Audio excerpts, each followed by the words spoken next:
मेरे गुरु महेश्वर शिव को मेरा प्रणाम है।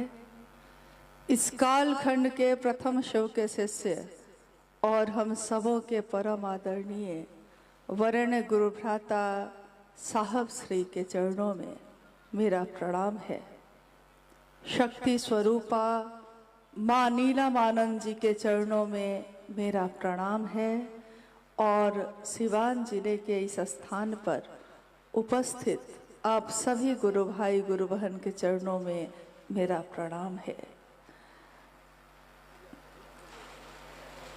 हम सभी का परम सौभाग्य है कि आज उस धरती पे शिव के गुरु चर्चा में शामिल होने का मौका मिल रहा है, जिस धरती पे सन 1948 में 31 अक्टूबर और दिन दीपावली का साहब श्री हरिनानंद जी का जन्म हुआ। जिस धरती पे साहब जन्म लिए, मैं नित नित शीश झुकाता हूँ। मैं शिव गुरु का चेला हूँ, साहब की बात बताता हूँ। हम सभी लोगों को साहब ने शिव का शिष्य बनाया।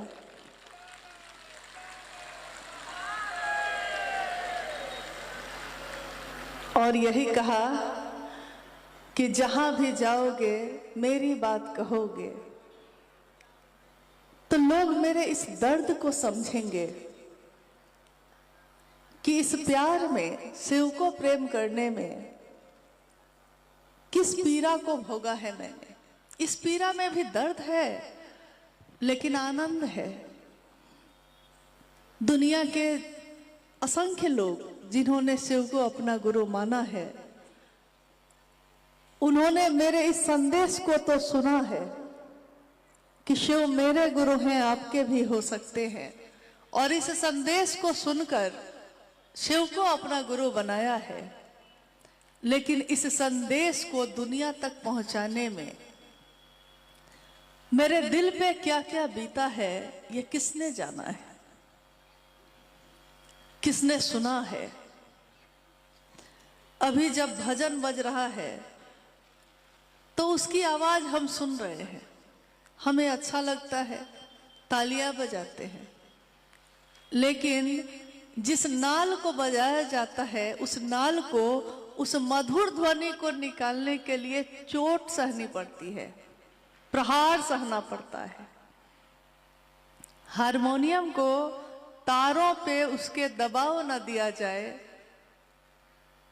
तो वो बजे ना, उससे मधुर ध्वनि नहीं निकले। एक मानव के शरीर में जन्म लेने वाले साहब हरिनानंद जी, और आपने अभी सुना कि सन 1974 में उन्होंने शिव को अपना गुरु बनाया और आज 2024 में हम सब पहुंच गए। शिव की शिष्यता का इस कालखंड में 50 साल गुजर रहा है। एक दिन वो शिव की ऊर्जा जिनके हृदय में, जिनके मन में उतरी थी, क्योंकि उस दिन आरा के गांगी शमशान में साहब हरिनानंद जी के मन में ये विचार ही तो आया था। विचार तो हमारे आपके मन में भी आते हैं, असंख्य आते हैं, आते ही रहते हैं, क्योंकि मन एक मशीन है, अदृश्य, दिखाई नहीं देती, लेकिन प्रति पल, हर क्षण विचारों को पैदा करती रहती है। तो हमारे आपके मन में भी विचार पैदा होते हैं। हमारे मन में जो विचार पैदा होते हैं वो पैदा होते हैं लेकिन टूट जाते हैं, हम उसमें ठहरते नहीं। साहब हरिनानंद जी के मन में जो विचार उस दिन प्रवेश किया कि लोग कहते हैं कि गुरु ब्रह्मा होते हैं, गुरु विष्णु होते हैं, गुरु महेश होते हैं, तो गुरु साक्षात पर ब्रह्मा होते हैं, यानी ब्रह्मानी, रुद्रानी और वैष्णवी शक्ति को धारित करने वाले स्वयं गुरु पर ब्रह्म होते हैं। साहब के मन में ये विचार आया और उन्होंने इसका ठीक उल्टा सोचा। जैसा अभी मंडल सर बोल रहे थे, तो उन्होंने एक बात कही कि जब साहब से उनकी पहली भेंट हुई साहेबगंज कॉलेज में, तो इन्होंने उनसे पूछा कि आपको कुछ मंत्र उंतर आता है क्या, कोई साधना आती है? और उन्होंने जवाब दिया, सीधा जवाब कभी नहीं देते, उन्होंने जवाब दिया, आपको इससे मतलब? तो अभी मंडल सर ने कहा सिवान का मिजाज है ये। तो उस दिन भी सिवान का मिजाज ही काम आया उनको। जब ये विचार प्रवेश किया, उनके मन ने ठीक इसका उल्टा सोचा कि जब गुरु भगवान होता है तो भगवान गुरु क्यों नहीं है। एक दिन ऐसा भी आया था, जिस बात की घटना, जिस बात का जिक्र उन्होंने अपनी पुस्तक आओ चलें शिव की ओर में किया है।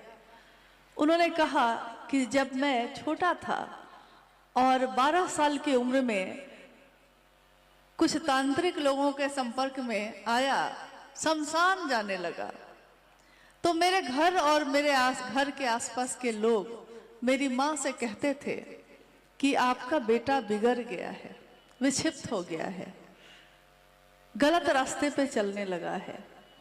कोई भी माँ जब ये सुनती है तो उसको अच्छा नहीं लगता, उसको तो इसमें गर्व है कि लोग उसके बच्चे की बड़ाई करें। बच्चे की शिकायत होती है तो बच्चा शर्मिंदा हो या ना हो, माँ बाप तो होने लगते हैं। उनकी माँ को भी बड़ी तकलीफ हुई थी। माँ जिनका नाम आपने सुना, राधा देवी, और पिता डॉक्टर विश्वनाथ प्रसाद सिंह। तो माँ राधा देवी ने अपने बड़े पुत्र साहब हैदरानंद जी से कहा कि बरकू, आपके पिता आपको पढ़ा लिखा कर बड़ा पदाधिकारी बनाना चाहते हैं, आप अपने पिता की बात क्यों नहीं सुनते? आप पढ़ लिख के कुछ बड़ा करिए, पदाधिकारी बनिए, ताकि आपके भाई बहन भी आपको देखकर वैसा कर सके। लोग आपके बारे में ऐसी बात कहते हैं तो मुझको बुरा लगता है, अच्छा नहीं लगता। साहब ने कहा 12 साल की उम्र है, 13वें वर्ष में प्रवेश किए हैं अभी। साहब ने कहा अपनी माँ से, माँ मंदिरों में, पूजा घरों में ये बताया जाता है कि भगवान की सत्ता है, ये भगवान के पास से हम आते हैं, भगवान के पास जाते हैं। मेरे स्कूल के शिक्षक भी मुझको यही बताते हैं कि इंसान इस धरती पे आता है तो ये धरती कहाँ से बनी? तो भगवान ने बनाई। इंसान कहाँ से आया है? तो भगवान के पास से आया है। इंसान की जब मौत हो जाती है तो वो कहाँ जाता है? तो वो भगवान के पास जाता है। साहब हैदरानंद जी ने उस दिन अपनी माँ से कहा कि जब इंसान भगवान के पास से आता है और भगवान के पास ही लौट जाता है, वो भगवान इंसान के पास क्यों नहीं आता? मैं लाऊंगा माँ, मैं उस भगवान को इंसान के पास लाऊंगा। उस समय शायद वो भी नहीं जानते थे कि वो सचमुच में भविष्य में ऐसा ही करने वाले थे। साहब और दीदी के जीवन की कितनी घटना हम सुनते हैं। उन घटनाओं को सुनकर हम सोचते हैं कैसा समय होगा वो, कैसे लोग होंगे वो जो उनके साथ उस समय चले, जिन्होंने उनका ये रूप देखा, जिन्होंने शिव शिष्यता के बीज को धरती पे लगते देखा है। हम आज तो पौधों को देखते हैं, जैसे इन खेतों के बीच में हम बैठे हैं, तो जब खेतों में पौधे लगेंगे तो हमको दिखाई देंगे, लेकिन कुछ लोग तो वैसे भी हैं जिन्होंने बीज को धरती पे लगते भी देखा। आइए आज इस धरती पे, हमारे साहब की धरती पे बैठे हुए हम सभी शिव के शिष्य उस समय को याद करते हैं जिस वक्त में मैंने या आप में से हर व्यक्ति ने शिव को अपना गुरु बनाया था। साहब कहते हैं जिस दिन आपने शिव को अपना गुरु बनाया था, उस समय आपका मन कैसा था? क्या सोच के बनाया था आपने? कितने अच्छे मन से बनाया था, कितनी मोहब्बत से भरा हुआ दिल था। मोहब्बत का रास्ता है ये, प्रेम का रास्ता है ये। आपने सोचा था शिव मेरे गुरु हैं, दूसरों के भी होंगे, मैं ये काम करूंगा। साहब आप कहिए ना, आप जो चाहते हैं बिल्कुल वैसा ही करूंगा। लेकिन कुछ वर्ष क्या बीते, कुछ वर्ष बीतते बीतते अब लोगों की भीड़ आ गई, सम्मान आ गया, सुविधाएं आ गई, कितनी चीजें आ गई, अहंकार आ गया। और जब ये सारी चीजें आ गई तो आपने सोचा कि चले थे मोहब्बत से, लेकिन आज तिजारत हो गई। तिजारत का अर्थ होता है व्यापार। हम जिसको अपना समझते हैं हम उसका व्यापार नहीं करते।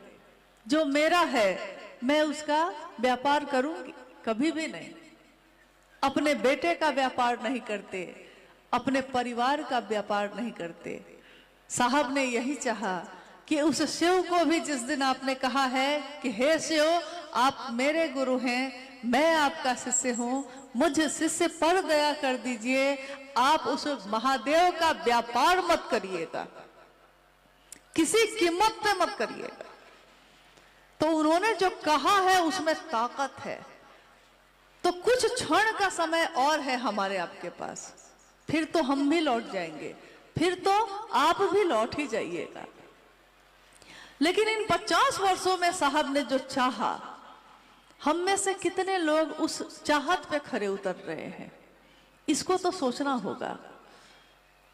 किस शिव को गुरु बनाने के लिए उन्होंने कहा? जिस दिन उन्होंने कहा था ये महादेव शिव उनको अपना गुरु बनाओ, ये शिव कौन है?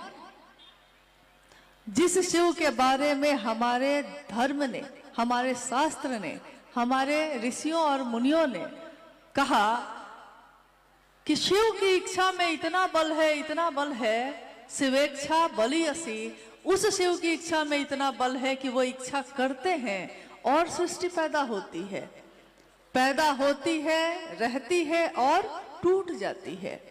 शिव की इच्छा में इतना बल है कि बस उनको इच्छा ही तो करनी है और कुछ भी नहीं।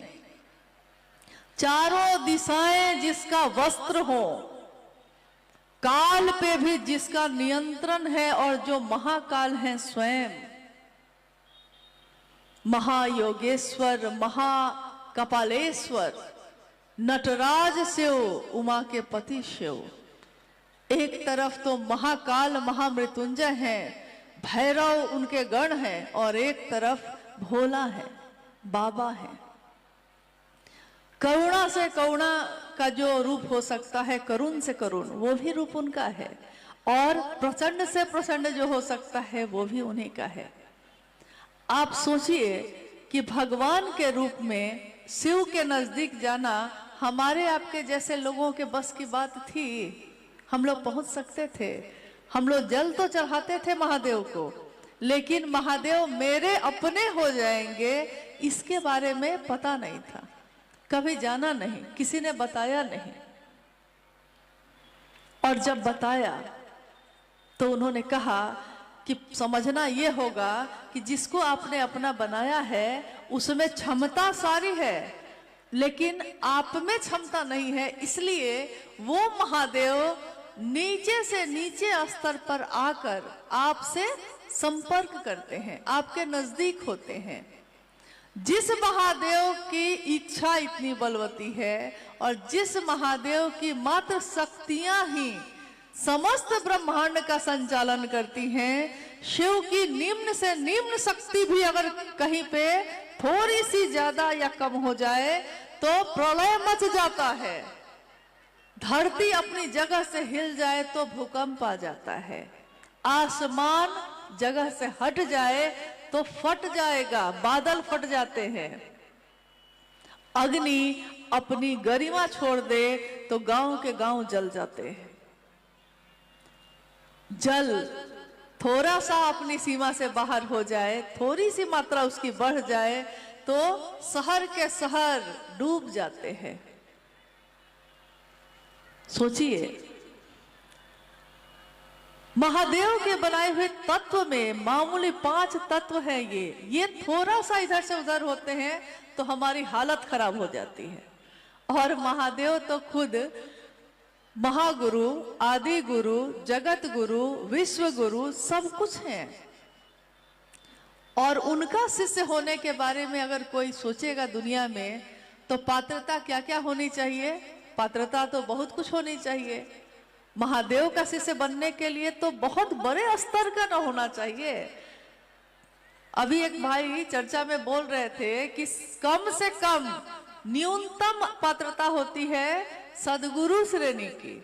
हम लोग तो गुरु भी नहीं बन पाएंगे, उतनी भी क्षमता नहीं, उतनी भी योग्यता नहीं। और महादेव का चेला बनना तो बहुत बड़ी बात है।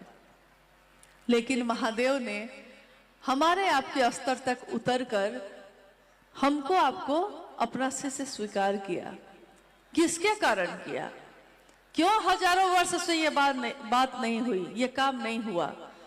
कौन इस धरती पे आया जिसने कहा, ये उद्घोष किया कि शिव तुम्हारे गुरु हो सकते हैं और मैंने परीक्षा की है, आप भी परीक्षा कर सकते हैं?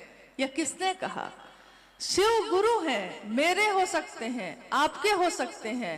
प्रारंभ हम करते हैं इसी वाक्य से। ये बात कही साहब हरिंद्रानंद जी ने, शिव शिष्य श्री हरिंद्रानंद जी ने। शिव को गुरु अपना कैसे हम बना सकते हैं? तो उन्होंने कहा कि 3 सूत्र ऐसे हैं जो मेरे जीवन में घटित हुए। उन 3 सूत्रों के माध्यम से आप शिव को अपना बना सकते हैं। दया मांगनी है उस महादेव से, शिव की चर्चा करनी है और शिव को प्रणाम करना है, बस इतना ही। आज तक तो लोगों ने कहा था, पूजा पद्धति ये कहती है कि हजारों मंत्रों का जप करिएगा तब कहीं कोई मंत्र सिद्ध होगा। लाखों योनि में आने के बाद कहीं मानव का तन मिलेगा। शिव की निम्न से निम्न शक्तियों से भी संपर्क करने के लिए बीज मंत्रों का प्रचलन, यानी एक तरफ हम लोग को कहा जा रहा है कि मात्र इतना करिए और आपका शिव से संपर्क हो जाएगा, और एक तरफ कहा जा रहा है कि वो महादेव तो इतने बड़े हैं, तो आप उनसे संपर्क कैसे करें? 3 सूत्र साहब ने दिए और इन 3 सूत्रों में दया मांगने की बात कही। दया मांगना, याचना, दया की याचना, यानी भक्ति की अभिव्यक्ति है ये। दया की याचना करना कौन मांगता है? दया जो पूर्ण समर्पित नहीं होगा वो दया मांग ही नहीं सकता। जब तक हमारा मन झुकेगा नहीं, हम महादेव से दया मांगेंगे कैसे? हे शिव, आप मेरे गुरु हैं, मैं आपका शिष्य हूं, मुझ शिष्य पर दया कर दीजिए। ये बात मेरे मुंह से तो निकलेगी, लेकिन मेरे दिल में ये भाव होगा। ये होगा कैसे? जब तक भक्ति की अभिव्यक्ति नहीं होगी। और अभी तो विचार में ही बने हैं। विचार से भाव होगा, भाव से प्रेम होगा, प्रेम से न भक्ति होगी। अभी तो विचार में बने थे, लेकिन बार बार इस बात को दोहराते दोहराते हमारा मन एक दिन ये समझ जाता है कि शिव मेरे हैं, मैं उनका हूं। और हम शिव की चर्चा भी करते हैं। शिव की चर्चा यानी शिव की चर्चा के विभिन्न आयाम हैं, इसके बहुत सारे परिणाम हैं। एक, जब शिव की चर्चा हम करते हैं, हमारा मन अगर शिव की परिधि में नहीं होगा, शिव के घेरे में नहीं होगा, हम शिव की चर्चा कर ही नहीं सकेंगे, ना सुन सकेंगे, ना बोल सकेंगे। कोई अगर बोलेगा भी और सामने वाला बैठा है सामने, मन उसका कहीं और होगा, तो वो सुनेगा भी नहीं। कोई बोल रहा है और उसका मन भटक जाए, तो उसका मन अगर भटक गया तो वो बोल भी नहीं पाएगा। यानी शिव की चर्चा ध्यान की अनुपम विधा है। पूरे विश्व में ध्यान के लिए लोग क्या क्या नहीं करते हैं। साधना करते हैं, उपासना करते हैं, मंत्रों का जप करते हैं, हाथ पैर ऐसे करके बैठ के सुबह सुबह घंटों गुजारते हैं कि ध्यान हो जाए, ध्यान हो जाए। और हम आप क्या करते हैं इसके लिए? हम आप तो कुछ भी ऐसा नहीं करते, बस महादेव की बात करते हैं, सुनते हैं। कोई दूसरा करता है तो उसकी बात सुनते हैं, और अगर हम करते हैं तो वो मेरी बात सुनता है। चर्चा परिचर्चा में बदल जाती है, बस इतनी ही बात होती है। शिव को प्रणाम करने के लिए उन्होंने कहा कि प्रणाम भी हमारा आपका मन करता है, तो मन जब प्रणाम करेगा, वो भी जब झुकेगा तभी न कर सकेगा। इधर के ही किसी गांव की घटना हुई थी, जो साहब ने उस समय कहा। उन्होंने कहा था कि एक गांव में सास और बहू थी। सास बैठी थी आंगन में और बहू अंदर से निकली। सुबह का समय था। हमारे घर परिवार में ये परंपरा है कि जब सुबह में हम उठते हैं तो अपने बड़ों को प्रणाम करते हैं। तो बहू भी निकली तो उसने बड़े आदर और सम्मान के साथ जो सासू माँ बैठी थी उनको प्रणाम किया। एक दूसरा व्यक्ति जो वहां बैठा था, जब सास वहां से चली गई, उसने बहू से पूछा कि लगता है तुम अपनी सास को बहुत प्रेम करती हो और वो भी तुमको बहुत प्रेम करती होगी, तभी ना तुम इतने प्रेम से उसको प्रणाम कर रही थी। लेकिन जो उत्तर आया वो बड़ा अजब था। उत्तर तो कुछ और आ गया। उत्तर आया कि नहीं भैया, बहुत दुष्ट है, सोचती हूँ कि कब जाएगी इस धरती से, लेकिन सास है ना, गांव वाले हंसेंगे अगर प्रणाम नहीं करेंगे तो साहब ने कहा कि बताओ वो कौन सा प्रणाम है। हाथ तो प्रणाम कर रहा है, लेकिन मन में इतना कुविचार है, तो वो प्रणाम तो नहीं हुआ।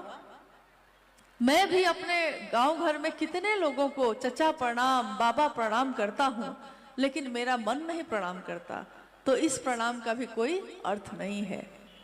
इन 3 सूत्रों के माध्यम से उन्होंने कहा कि शिव के रास्ते पे हम आगे बढ़ें और महादेव हमको अपने साथ लेकर चलेंगे। हम लोग बढ़े भी, चले भी। साहब से सशरीर जब अनुभैया बात कर रहे थे अभी आपसे, तो उन्होंने आपसे पूछा कि साहब श्री हरिंद्रानंद जी से शरीर में रहते हुए कितने लोगों ने उनका दर्शन किया, तो आप में से लगभग सभी लोगों ने हाथ उठाया था। हुआ भी होगा, किया भी होगा आपने। सशरीर दर्शन होना और मन से दर्शन होना। शरीर से सामने रह के भी बहुत लोग मन से तो उनका दर्शन नहीं कर सके, शरीर से तो साथ ही थे। अगर ऐसा होता तो कितने लोग ऐसे हुए जिन्होंने साहब की बात सुनी, साहब के पास बैठे, लेकिन थोड़ा सा नहीं होता है, थोड़ी सी चर्चा करने आ गई, 3 सूत्र बोलने आ गया, तो उन्होंने कहा कि अब साहब आपकी क्या जरूरत, तो वो साहब को छोड़कर ही चले गए। साहब ने कहा एक बार कि जानते हैं आप लोग, अभी मैंने अध्यात्म एक शब्द है और अध्यात्म शब्द की व्याख्या है मैं कौन हूं, कहां से आया हूं, कहां जाऊंगा, इसकी खोज, खुद की खोज है अध्यात्म। और मैं शिव का शिष्य हरिंद्रानंद, बस मैंने इतना ही अभी कहा था लोगों से, अध्यात्म का अ कहा था। अभी तो ध य त म सब बाकी ही था, लेकिन अ ही सुना लोगों ने और उठकर मेरे पास से चले गए। सोचा इतना ही बहुत है, इतना सीख लिया और मेरे पास से यानी मेरे से संपर्क से अलग हो गए। तो उन्होंने एक कहानी कही थी उस समय थोड़ा कम है और आप लोग भी अब सुबह से बैठे हैं, लेकिन उस कहानी को सुनना भी जरूरी है, मुझको लगता है। कहानी बस छोटी सी है। उन्होंने कहा कि एक व्यक्ति, एक आदमी ऐसा था जो पायलट बनना चाहता था। मतलब हम लोग भी बनना चाहते हैं, कोई मास्टर बनना चाहता है, कोई डॉक्टर बनना चाहता है, कोई इंजीनियर बनना चाहता है। वो व्यक्ति पायलट बनना चाहता था। पायलट मतलब जो हवाई जहाज को उड़ाता है। बनना तो चाहता था, लेकिन घर में आर्थिक स्थिति ठीक नहीं थी, पढ़ाई भी नहीं हो सकी, तो बन नहीं सका। तो जब कोई डॉक्टर नहीं बन पाता है तो वो कम से कम कोशिश करता है कि कंपाउंडर तो बन ही जाए। कंपाउंडर भी नहीं बन पाता है तो कोशिश करता है कि दवा का दुकान ही खोल लेते हैं। मतलब कि कभी किसी भी तरह से इस लाइन में रहने की कोशिश करता है। जब वो आदमी पायलट नहीं बन सका तो उसने एक रास्ता खोज लिया कि हवाई जहाज जहां से उड़ता है हवाई अड्डा पे, हवाई जहाज की क्लीनिंग का काम उसको मिल गया, सफाई का काम। एक दिन जब सफाई कर रहा था, अंदर एक किताब रखी थी। अब कहानी ही है, किताब रखी थी। उस किताब के ऊपर में लिखा हुआ था कि एक दिन में पायलट कैसे बने। यानी कि उस किताब में यह लिखा हुआ होगा कि एक दिन में पायलट कैसे बने। उस व्यक्ति के अंदर धैर्य नहीं था, उसने जल्दी से पहला पन्ना पलटा।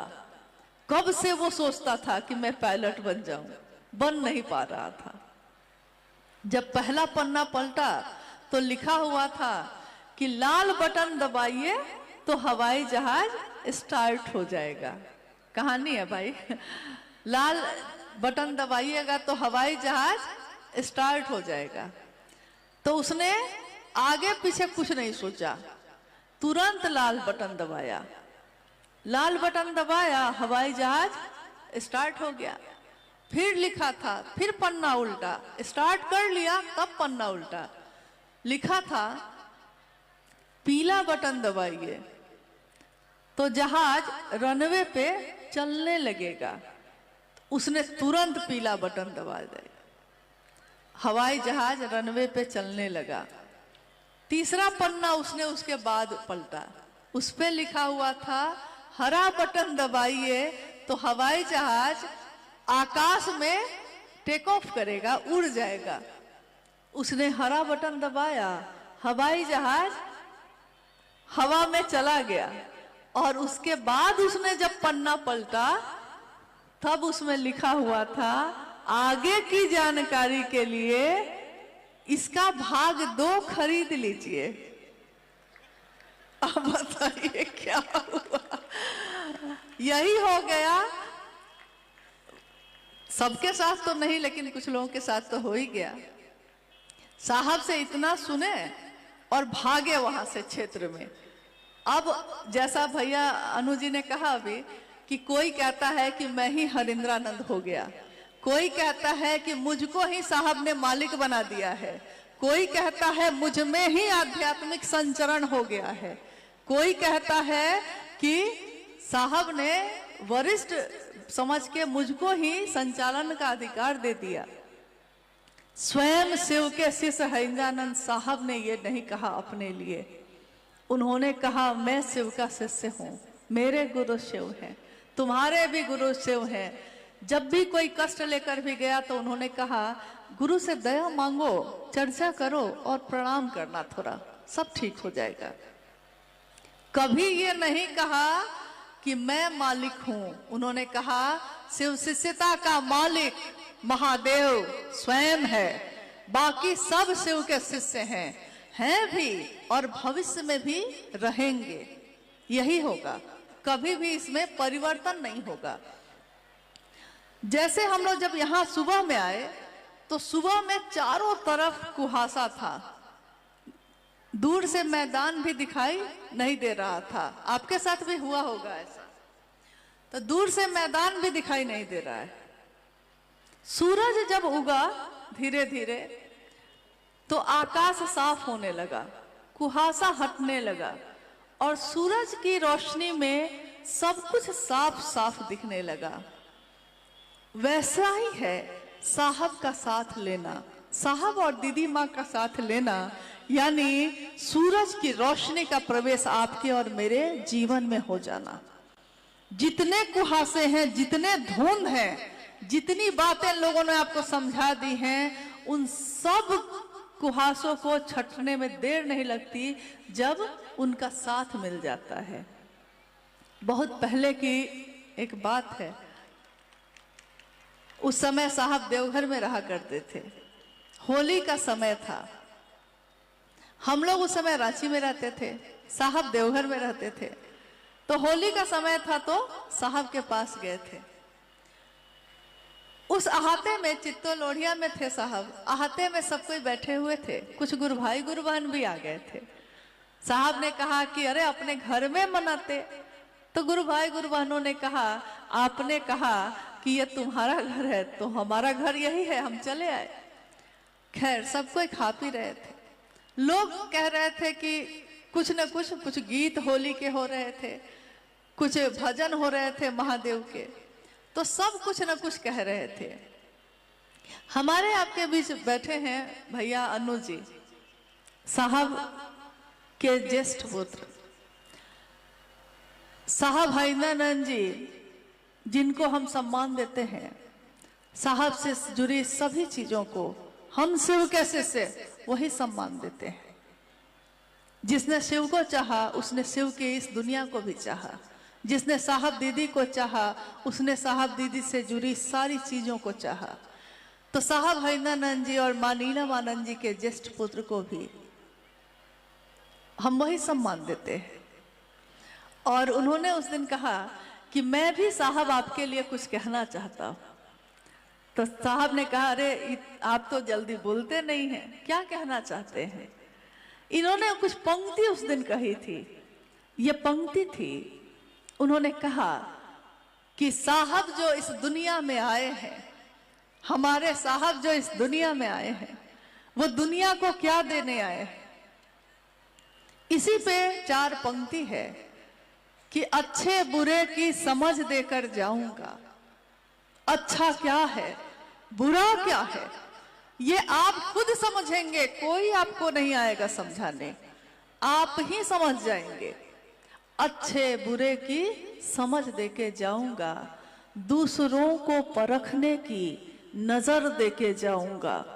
दूसरों को परखने की कि कौन सही है, कौन गलत है, कौन सचमुच में शिव का शिष्य है, कौन मुखौटा बनाकर आपके साथ चल रहा है, कौन आपको साहब दीदी से दूर ले जाता है, शिव से दूर ले जा रहा है, खुद से जोड़ रहा है, ये आप परख लीजिएगा खुद।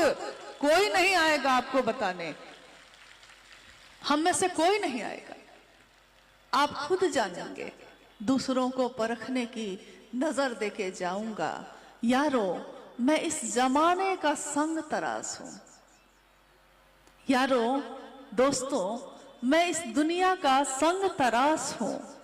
दुनिया का संग तराश का अर्थ होता है, संग तराश कहते हैं मूर्तिकार को, जो बेकार पड़े हुए पत्थर को भी अपनी छेनी और हथौड़ी से मार मार कर उसको मूर्ति बना देता है। एक दिन वो पत्थर बेकार पड़ा था, छेनी और हथौड़ी के प्रहार से वो देवी की, देवता की मूर्ति बन जाता है और लोग उसकी पूजा करते हैं। साहब के लिए इन्होंने कहा था कि साहब इस जमाने के संग तराश हैं, पूरी दुनिया को शिव का रूप देने के लिए आए हैं, पूरी दुनिया को, इसमें कोई छूटेगा नहीं, चाहे वो भागे चाहे वो पकड़ाए, लेकिन वो छूटेगा नहीं, बन के रहेगा शिव का शिष्य। तो दुनिया को शिव का रूप देने आए हैं। और यारो मैं इस जमाने का संग तराश हूं, पत्थरों को भी बोलने का हुनर देकर जाऊंगा। आप सोचते हैं वो पत्थर है, उसको कुछ नहीं आता, उसको समझ में नहीं आता, उसके अंदर संवेदना नहीं है, उसके अंदर एहसास नहीं है, वो अपने साहब दीदी के दर्द को नहीं समझता। तो ये बिल्कुल गलत है। जिसको आप समझते हैं कि ये तो मामूली लोग हैं, जिसको आप मामूली समझते हैं, जिसको आप समझते हैं कि ये तो जंगल की घास है, अपने पैरों से रौंद सकते हैं हम, एक दिन याद रखिएगा, एक दिन वही घास इतनी बड़ी हो जाती है कि अपने को रौंदने वाले पैर को ही जकड़ लेती है और उसको रुकने पर विवश कर देती है। यहां शिव की शिष्यता में कोई साधारण नहीं है, कोई अति सामान्य नहीं है। जिसने भी कहा है शिव मेरे गुरु हैं, मैं शिव का शिष्य हूं, वो साधारण हो ही नहीं सकता। वो दिखता जरूर साधारण है। तो दिखने में तो खैर महादेव भी अति सामान्य है, महादेव तो अति सामान्य है। उनको तो तीनों लोकों का अधिपति है, वो तीनों लोकों का वैभव दूसरों में बांटने वाले महादेव स्वयं चट्टानों पे बैठे हैं, चिता का भस्म लगाए, गंगा को अपने सर पे सजाए। कलंकित चंद्रमा को आप कहते हैं वो व्यक्ति खराब है, ये अच्छा है, ये अच्छा है, ये मेरे साथ चलेगा, वो कलंकित है, वो खराब है, उसको अपने साथ नहीं लेंगे। अरे मेरे गुरु शिव ने ही उसको सिर पे धारण कर लिया। कलंकित चंद्रमा भी जिसके सिर पे शोभता है, जहर रखने वाला सांप भी जिनके गले में धारित है। इसका ये अर्थ नहीं है कि चंद्रमा कलंकित है तो महादेव ने उसको अपने सर पे शोभायमान किया है। जहर है सांप में तो अपने गले में लपेट लिया है, लेकिन सांप को भी पता होता है कि किसने लपेटा है गले में, तो वो अपने जहर को भी कोने में रख देता है। कलंकित चंद्रमा भी जानता है कि किसके सिर पे सजा है, तो वो अपने स्वभाव को भी भूलकर चुपचाप अपनी रोशनी बिखेरता है। तो महादेव जो करुणावतारम है, भोला है, वो महादेव त्रिशूल भी रखते हैं। जगत गुरु शिव कहते हैं साहब हरिनानंद जी के माध्यम से कि बनना है तो शिव बनो, बनो तो शिव, रहो तो शिव और जियो तो शिव। लेकिन इसके साथ वो ये भी कहते हैं कि शिव के लिए झुकना है तो पूरी तरह झुक जाना। शिव के लिए, महादेव के लिए झुकना पड़े तो झुक जाना, लेकिन अगर महादेव के बहाने व्यापार करता हो तो कभी मत झुकना। ये भी साहब ने कहा है। सिवान की धरती जो आध्यात्म की धरती है, सिवान का नाम ही पड़ा था सिवान। सिवान नहीं, ये जैसा बात हम कर रहे थे, सब यान पड़ा था।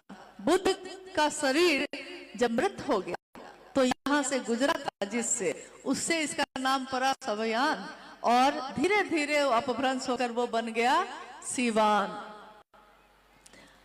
तो ये आध्यात्मिक धरती है पहले से ही।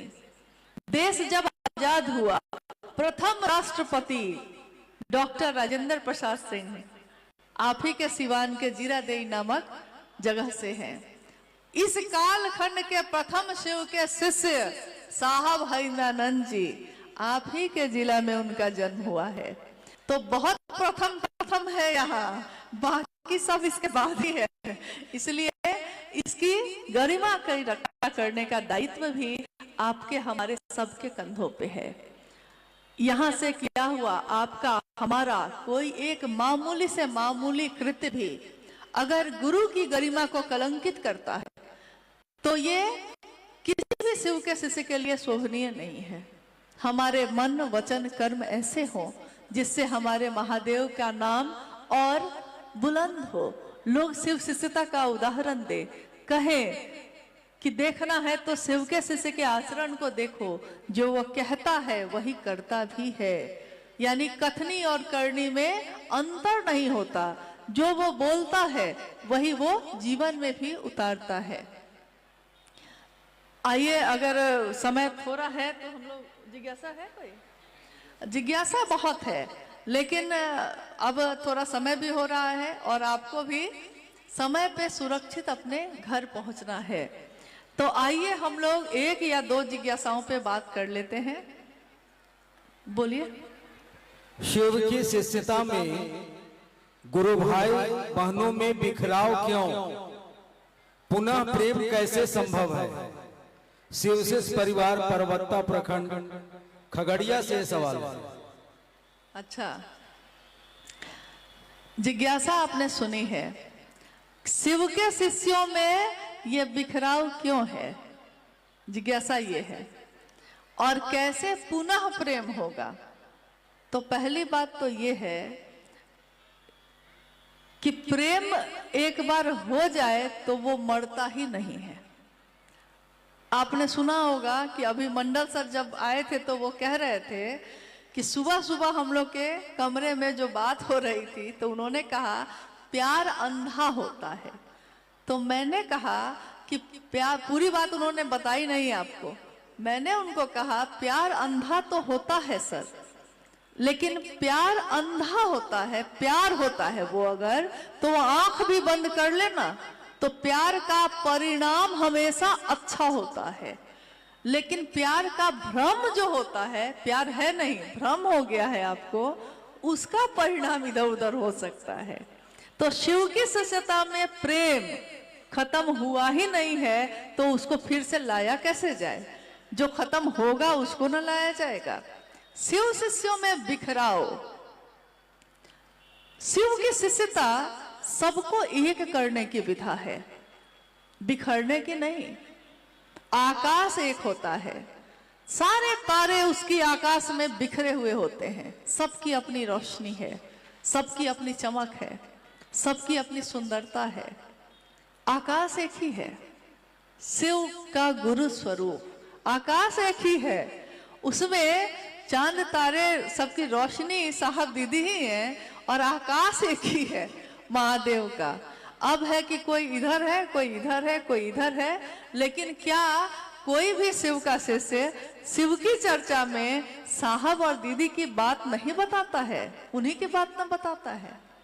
हमको प्रेम नहीं करता, मान लीजिए, महादेव को तो करता है, साहब दीदी को तो करता है, तो जो उनको करता है वो तो हमारे आपके लिए प्रेम पात्र होगा ही होगा। इसलिए शिव की शिष्यता में बिखराव हो ही नहीं सकता। साहब हरिंदरानंद जी के वचन पे कभी भी अविश्वास मत करिए। उन्होंने कहा था, पटना 4A/60 के छत पे शाम की चर्चा चल रही थी। पटना के एक गुरु भाई ने कहा, साहब धरती पे जो जो लोग आए शरीर में, वो जब धरती पे आए तो उन्होंने धरती के लोगों को पैगाम दिया, संदेश दिया। कोई इस रास्ते ले गया, कोई उस रास्ते ले गया। जब तक वो शरीर में रहे तो सब एक बन के रहे, लेकिन जब वो शरीर से मुक्त हो गए तो 2 भाग या 3 भाग या 4 भाग में हो गए। तो उन्होंने पूछा साहब से कि क्या शिव की शिष्यता में भी ऐसा होगा? साहब हरिंदरानंद जी ने उस दिन कहा कि शिव की शिष्यता में इसका उल्टा होगा। लोग प्रारंभ में बिखरेंगे, एक दूसरे के प्रति अविश्वास हो सकता है, अलग अलग कुनबे में हो जाएंगे, लेकिन धीरे धीरे धीरे धीरे सब के सब एक ही होंगे। इसीलिए उन्होंने एक ही रास्ता बनाया, शिव शिष्यता का राजमार्ग, और हम सबको चलना है उसी पे। अब आप खुशी खुशी चलिए या दुखी होके चलिए, मुंह फुला के चलिए या साथ आके चलिए, चलना तो उसी पे पड़ेगा। रास्ता दूसरा है ही नहीं, तो आप चलिएगा कहाँ? शिव शिष्यता का राजमार्ग ही सबके चलने के लिए एकमात्र जगह है, और मंजिल है भगवान शिव स्वयं। और बंद कर,